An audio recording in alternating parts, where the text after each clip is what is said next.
ಅವರಿದ್ದಂತ ಸ್ಥಾನಕ್ಕೆ ರಾಜೀನಾಮೆ ಕೊಟ್ಟರು. ಅವರನ್ನ ನಾವು ಮೊಟ್ಟ ಮೊದಲಾಗಿ ಹೆಣ್ಮಕ್ಳು ಇವತ್ತು ನಿಲ್ಲಿಸ್ಕೋಬೇಕು. ಯಾವ ದೇವರಿದಾರೋ ಗೊತ್ತಿಲ್ಲ, ಯಾವ ದೇವಸ್ಥಾನದಲ್ಲಿ ಕೂತ್ಕೊಂಡಿದ್ದೆ ಮತ್ತು ದೇವ್ರಿಗೆ ಗೊತ್ತಿಲ್ಲ.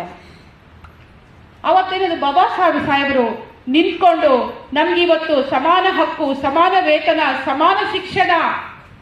ಇಷ್ಟಾಕೆ ನಾನು ಬಂದಿದ್ದೀನಿ. ಅನೇಕ ಡಾಕ್ಟರ್ಗಳಾಗ್ಬೋದು, ಲಾಯರ್ಗಳಾಗ್ಬೋದು, ನನ್ನ ರಾಧಾಮಣಿಯವ್ರು ಕೂತಿದ್ದಾರೆ, ಅವರೊಬ್ಬ ಹೋರಾಟಗಾರ್ತಿ. ಆಮೇಲೆ ಅನೇಕ ಇದರಲ್ಲಿ ಅವ್ರ ಸಮಿತಿಗಳಿದ್ದಾರೆ, ಅವರು ಕೂಡ ಅನೇಕ ಜನ ನೀವು ಕೂತಿದ್ದೀರಿ. ನನ್ನ ಸ್ನೇಹಿತೆ ಲೇಖಕಿ ಮಂಜುಳಾ ಅವ್ರು ಕೂತಿದ್ದಾರೆ, ಮಂಜು ಕನ್ಯಕ್ ಅವರು. ನೀವು ಯಾರಿಲ್ಲ, ಸಂವಿಧಾನ ಇರಲಿಲ್ಲ ಅಂತೆ, ರೈಟ್? ಒಪ್ಕೊಂತೀರಲ್ಲ? ಒಪ್ಕೊಂತೀರಾ? ಎದ್ದೇನೋ ಒಪ್ಕೊಂತೀರಾ? ಹೌದು, ಒಪ್ಕೋತೀವಿ. ಹಾಗಾದ್ರೆ ಒಪ್ಕೊಳ್ಬೇಕಾದ್ರೆ ಬೆಳಗ್ಗೆ ಎದ್ದೆ ನಮ್ಮ ಟಿವಿಯಲ್ಲಿ ಕೂತ್ಕೊಂಡು ಈ ಪಠ್ಯಗಳಿಂಗೆ ಆ ಪಠ್ಯಗಳಂಗೆ, ನೀವು ಬೆಳಗ್ಗೆ ದೇವಸ್ಥಾನದಲ್ಲಿ ಎಡಗಡೆ ಎದ್ದೇಳ್ಬಿಟ್ಟು ಹೋಗ್ಬೇಕು, ಬೆಳಗ್ಗೆ ಈ ದೇವಸ್ಥಾನಕ್ಕೆ ಹೋಗ್ಬೇಕು. ಯಾಕೆ ಹೋಗ್ತೀರಾ? ಪುಸ್ತಕಗಳನ್ನ ಓದಿ ವಿದ್ಯಾವಂತರಾಗಿ. ವಿದ್ಯೆ ಇರೋದು ಏನಕ್ಕೆ? ಜ್ಞಾನಾರ್ಜನೆಗೆ. ನಾವೇನ್ ಮಾಡ್ತಾ ಇದೀವಿ? ಅನೇಕ ಬಾಬಾಗಳನ್ನ ನೋಡ್ಕೊಂಡು ಇವತ್ತು ಸ್ವಯಂಕೃತ ದೇವಮಾನರವರು ಹೇಳ್ಬೇಕು, ಅವ್ರ ಲಿಂಗದ ಮೇಲೆ ಕಾಲಿಟ್ಟರು ಹೋಗಿ ಅವ್ನ ಕಾಲು ನಮಸ್ಕಾರ ಆಗ್ತೀವಿ. ಬೇಕಾ ನಮ್ಗೆ? ಬೇಡ ಅಂತ ಗೊತ್ತು. ಅದು ನಮ್ಗೆ ಭಯ. ಏನಾಗ್ಬಿಡ್ತದೋ ಏನೋ, ನಾಳೆ ಏನಾಗ್ಬಿಡ್ತೀವೋ. ಎರಡೇ ಜೀವನದಲ್ಲಿ, ಒಂದು ಸತ್ರೆ ಏನ, ಬದುಕಿದ್ರೆ ಊಟ ಅಷ್ಟೇ. ಇನ್ನೇನಕ್ಕೂ ಭಯ ಪಡ್ಬೇಕಾ? ಸತ್ತೋಗ್ತೀವಿ ಅನ್ನೋದಾದ್ರೆ ನಾಳೆ ಸತ್ತೋದು ಇವಾಗ ಸತ್ತೋಗೋಣ ಬಿಡಿ, ಅಷ್ಟೇ ನಿರ್ಧಾರ. ಬೇರೆ ಏನಕ್ಕೆ ಪೂಜೆ ಮಾಡ್ತಾ ಇದೀವಿ? ನಾಳೆ ಸತ್ತೋಗ್ಬಿಟ್ರೆ ಏನಾಗ್ಬಿಡ್ತದೋ ಏನೋ, ನಾಳದ್ದ ನನ್ನ ಮಗನಿಗೆ ಏನಾಗ್ಬಿಡುತ್ತೋ, ನನ್ನ ಮಗಳಿಗೆ ಏನಾಗ್ಬಿಡ್ತದೋ ಅಂತ. ಏನಾಗ್ತದೆ? ಹುಟ್ಟಿಸಿದ ದೇವರು ಹುಲ್ಲನ್ನು ಕೊಡದೇ ಇರಲ್ಲ. ಇದು ನಂದಲ್ಲ, ಹಿಂದೆ ಬಂದಂತಹ ಹಿರಿಯರು ಹೇಳಿದಂತ ಮಾತು ಅಲ್ವಾ? ಅವ್ರು ಗೊತ್ತು ದೇವಮಾನವರಿಗೆ ನಮ್ಮನ್ನು ಯೂಸ್ ಮಾಡ್ಕೊಂತ ಇರ್ತಕ್ಕಂಥ ಹೆಣ್ಣು ಮಕ್ಕಳ ಮೌಢ್ಯತೆಯನ್ನ ಯಾಕೆ ಮಾತಾಡ್ತಾ ಇದ್ದೀನಿ ಅಂತಂದ್ರೆ, ಇವತ್ತು ದೇವಮಾನವರು ಕೊಡ್ತಾರೆ ಕಾಟ ಅಷ್ಟಿಷ್ಟಲ್ಲ. ದೊಡ್ಡ ದೊಡ್ಡ ಸ್ಟೇಜ್ಗಳು, ಡ್ಯಾನ್ಸ್ಗಳು. ಅದೇನ್ ನಿದ್ರೆ ಬರ್ತಾ ಇದೆಯೋ, ನಿದ್ರೆ ಮಾತ್ರೆ ಕೊಟ್ಟರೋ ಗೊತ್ತಿಲ್ಲ, ಎಲ್ಲ ಒಂದೇ ಸಲ ಡ್ಯಾನ್ಸ್ ಮಾಡ್ತವ್ರೆ. ಅದನ್ನೇ ನಾನು ಮಾತಾಡಿದ್ರೆ ನಾನು ಇನ್ನೇನೋ ವಿರೋಧಿ ಅಂತ. ನಾನು ಏನ್ ವಿರೋಧಿ ಅಲ್ಲ. ಹೇಳಿ ಏನ್ ಮಾಡ್ತಾವ್ರೆ ಅಂತ. ಕರೆಕ್ಟ್ ತಾನೆ? ತಪ್ಪು ಮಾತಾಡೋಣ. ಯಾಕೆ ಹೇಳಿ ಅಂದ್ರೆ, ಇವತ್ತು ಹೆಣ್ಣು ಮಕ್ಕಳು ಯಾವ್ದಿಂದೆ ಹೋಗ್ತಾ ಇದಾರಪ್ಪ ಅಂದ್ರೆ, ಒಂದು ಏನಾನ ಆಗ್ಬಿಟ್ರೆ ಪರವಾಗಿಲ್ಲ, ಸ್ವಾಮೀಜಿಗಳ ಹಿಂದ್ಗಡೆ ಹೋಗಿ ಎಷ್ಟು ಹಾಳಾಗಿದ್ದಾರೆ ಅಂದ್ರೆ ಹೇಳಲಿಕ್ಕೆ ಸಾಧ್ಯ ಇಲ್ಲ. ಒಂದೇ ಒಂದು ಉದಾಹರಣೆ ಕೊಡಿ, ಸ್ವಾಮೀಜಿಗಳನ್ನ ಒಂದು ಉದಾಹರಣೆ ಹೆಣ್ಮಕ್ಳನ್ನ. ಎರಡನೇದು ಆರೋಗ್ಯ ವಿಚಾರದಲ್ಲಿ. ಇನ್ನೆರಡು ವಿಚಾರ ಮಾತಾಡಿ, ನನ್ನ ಟೈಮ್ನ ತಗೊಳ್ಳಲ್ಲ.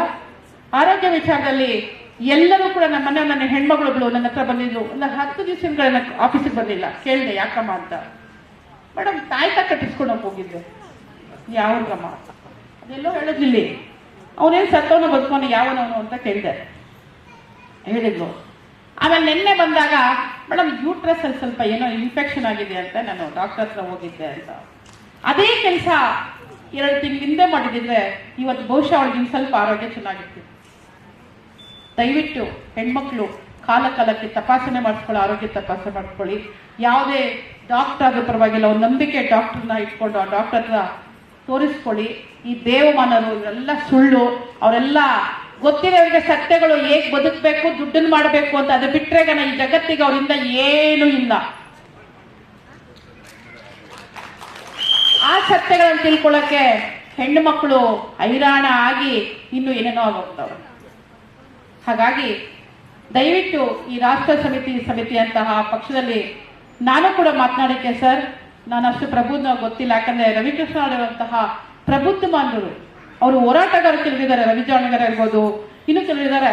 ಹಿಂಗೇಗೌಡರು ಬಿಡ್ರಿ, ಬಹಳ ದೊಡ್ಡ ಹೋರಾಟಗಾರರು. ಇವತ್ತು ಅವ್ರು ತಿಳ್ಕೊಳ್ಳೇಬೇಕು. ಅನೇಕ ವಿಚಾರಕ್ಕೆ ಹೋರಾಟ ಮಾಡಿದ್ರು.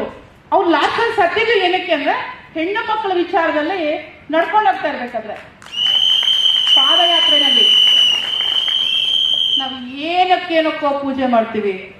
ಇಂತಹ ವೀರರಿದ್ದಾರ? ಅವ್ರು ಏನಕ್ಕೆ ಕಡಿಮೆ ಆಗಿಲ್ಲ ಲಿಂಗೇಗೌಡರಿಗೆ? ನನಗೆ ಗೊತ್ತಿರೋಂಗೆ ಈ ಸೌಂಡ್ ಆಗಿದ್ದವರು ಚೆನ್ನಾಗಿದ್ದು ಮನೆ ಕಡೆ ಹೆಣ್ಣು ಮಕ್ಕಳ ವಿಚಾರವಾಗಿ ಪಾದಯಾತ್ರೆ ಹೋಗ್ತಿದ್ದವರು ಅಲ್ವಾ? ಆ ವಿಚಾರದಲ್ಲಿ ತೀರ್ಕೊಂಡ್ರೆ ನಾವು ಅಂತಹ ಪಾರ್ಟಿಯನ್ನು ಕಟ್ಟಂತಹ ಏನಾದ್ರು ಅಧಿಕಾರಿಕೆ ಇದೆ, ರಾಜಕೀಯ ಪಕ್ಷಗಳಿಗೆ ಸವಾಲು ಹಾಕಿದ್ದಾರೆ, ಇನ್ನು ಭ್ರಷ್ಟರು ಲಂಚಕೋರರ ಬಗ್ಗೆ ನಡುಕ ಹುಟ್ಟಿಸೋಕ್ಕಂತಹ ಕೆಲಸಗಳು ಮಾಡ್ತಾ ಇದ್ದಾರೆ ಅಂತಂದ್ರೆ ಅದು ರಾಷ್ಟ್ರ ಸಮಿತಿಯ ವಿಶಿಷ್ಟ ಅಡಿಗೆ ಅಂತ ಹೇಳಕ್ಕೆ ಇಷ್ಟಪಡ್ತೀನಿ.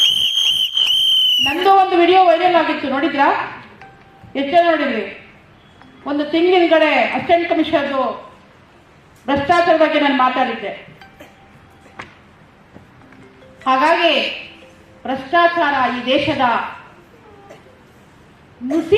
ನುಸಿ ಬಂದ್ರೆ ಏನಾಗುತ್ತೆ ಅಂದ್ರೆ, ಕಾಯಿಲೆ ಬಂದ್ರೆ ವಾಸಿ ಮಾಡ್ಕೋಬಹುದು, ನುಸಿ ಬಂದ್ರೆ ವಾಸಿ ಮಾಡ್ಕೊಳ್ಳ, ಯಾಕಂದ್ರೆ ಅದು ಎಲ್ಲಿದೆ ಅಂತ ಗೊತ್ತಾಗಲ್ಲ, ಹಿಡ್ಕೊಂಡು ನಮ್ಮನ್ನೇ ತಿಂದು ಬಿಡುತ್ತೆ. ಹಾಗಾಗಿ ಅಂತಹ ಭ್ರಷ್ಟ ರಾಜಕಾರಣಿಗಳು ಈ ದೇಶದ ನೆಲ ಜಲವನ್ನ ಕಾಪಾಡುವ ನಿಟ್ಟಿನಲ್ಲಿ ಏನಾದ್ರೂ ಒಂದು ಸರ್ಕಾರವನ್ನು ತರಬೇಕು, ಈ ದೇಶದ ಯುವಕರಿಗೆ ಸಂದೇಶ ಕೊಡಬೇಕು. ಯಾಕಂತಂದ್ರೆ ಅವರೊಬ್ಬ ಇಂಜಿನಿಯರ್ ಆಗಿದ್ದಾನೆ ಅಮೆರಿಕದಲ್ಲಿ, ಈ ನಾಡಿನ ಕಟ್ಟಕ್ಕೆ ಕಂಕಣ ತೊಟ್ಟು ಬಂದಿದ್ದಾರೆ ಅಂತಂದ್ರೆ ಅಂತವ್ರನ್ನ ಶ್ಲಾಘನೀಯ ಮಾಡಬೇಕು. ಸರ್, ದಯವಿಟ್ಟು ನೀವು ಹೇಳಿದಿರಿ, ನಾನು ಅನೇಕ ಹೋರಾಟದ ಒಡನಾಟದಲ್ಲಿದ್ದೀನಿ, ಅವ್ರಿಗೂ ಒಂದಷ್ಟು ಸರ್ವಿಸ್ ಮಾಡಿದ್ದೀನಿ, ಸ್ವಲ್ಪ ಅಂತ ಅನ್ಕೊಳ್ಳಿ. ರಾಷ್ಟ್ರ ಸಮಿತಿ ಪಕ್ಷದ ಏನಾದರೂ ಕೇಸ್ಗಳು ಬಂದ್ರೆ ಬನ್ನಿ, ದಯವಿಟ್ಟು ನಾನು ಫ್ರೀಯಾಗಿ ಮಾಡ್ತೀನಿ.